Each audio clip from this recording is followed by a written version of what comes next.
അപ്പോൾ നമ്മൾ മോണിക്കനെ റിലീസ് ചെയ്യാൻ പോവാട്ടോ. ആളെ ഞാൻ എടുക്കാൻ വേണ്ടി വന്നതാണ്. മോണിക്കയ്ക്ക് സ്ഥിരമായിട്ട് ഭക്ഷണമൊക്കെ കൊടുക്കുന്ന ആ ഹോട്ടലിൻ്റെ പരിസരത്തെ ഏട്ടൻ പരമേട്ടനും അവരുടെ കുടുംബവും ഏട്ടനും അവരൊക്കെയാണ് അവളെ നോക്കിക്കൊണ്ടിരുന്നത്.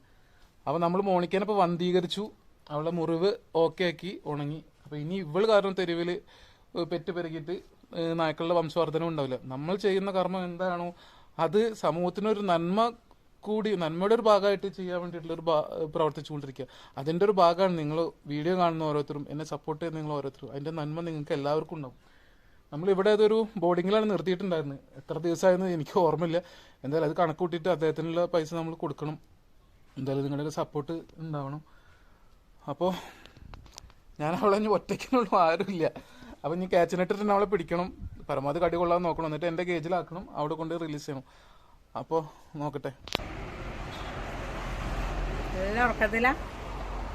ഉറക്കത്തിലാള് ആയി മുറിയൊക്കെ ഉണങ്ങി